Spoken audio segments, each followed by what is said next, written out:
Israel और Hamas के बीच जंग जारी है। युद्ध के दौरान एक चौंकाने वाली खबर सामने आई है, या कहें मानवता को तार तार कर देने वाली खबर है। लेबनान के एक चैनल अल मियादीन ने दावा किया है कि इजराइल के सैनिक फिलिस्तीनियों के शव चुरा रहे हैं। इतना ही नहीं, वो इन शव से हार्ट, लिवर, किडनी जैसे अंग को निकाल रहे हैं। अल मियादीन ने गाजा के सरकारी मीडिया के हवाले से बताया कि हाल ही में इजराइल ने 80 फिलिस्तीनी शवों को चुराया, फिर उन्हें लौटाया भी, लेकिन इनके अंग निकाले गए थे। इजराइल ने इसकी जानकारी नहीं दी कि शव कहां गए। दावा किया गया है कि इजराइल ने इन शवों को -40 डिग्री सेल्सियस तापमान में रखा था। साथ ही ये भी दावा किया गया कि इजराइल पहले भी जबालिया के कब्रों को अपवित्र कर रहा है, यानी कब्रों से शवों को निकाल रहा है। मेडिटेरियन ह्यूमन राइट्स मॉनिटरिंग की रिपोर्ट के मुताबिक अल फजूला कब्रिस्तान, अल बिन मरवान, शेख रवान, अल शुदा, इन सारी कब्रिस्तानों से शवों को निकाला गया। शवों का क्या किया जाता है? साल 2021 के अंत में इजराइल में एक कानून बनाया था। सेना और पुलिस कब्रिस्तान के शवों को बरामद कर सकती है। इन शवों के अंग निकालकर बेचे जाते हैं या मेडिकल कॉलेजों को दे दिए जाते हैं। यहाँ छात्र इन पर प्रैक्टिकल या एक्सपेरिमेंट करते हैं।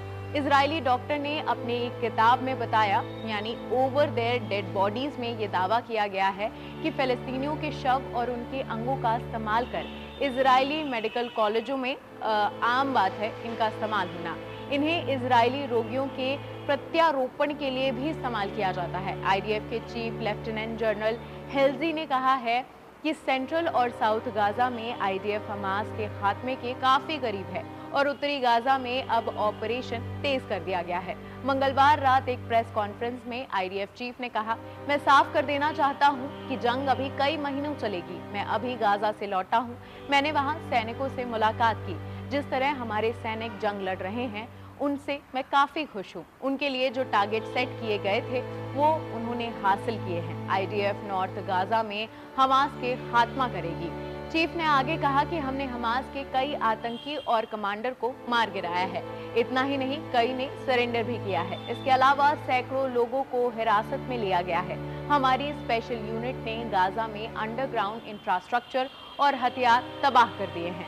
इसके आगे उन्होंने कहा, मुश्किल उन घने शहरी इलाकों में आ रही है जहां आतंकी आम लोगों की तरह नजर आ रहे हैं। इसलिए मैं ये नहीं कह सकता कि हमें अभी आतंकियों को मारने में कितना और समय लगेगा। इसलिए हमें अभी भी जंग लड़नी पड़ेगी। इसके लिए कई तरीके इस्तेमाल किए जा रहे हैं। एक बात का भरोसा मैं दिला सकता हूँ कि अब हमास कभी इजराइल पर 7 अक्टूबर जैसा हमला नहीं कर सकेगा।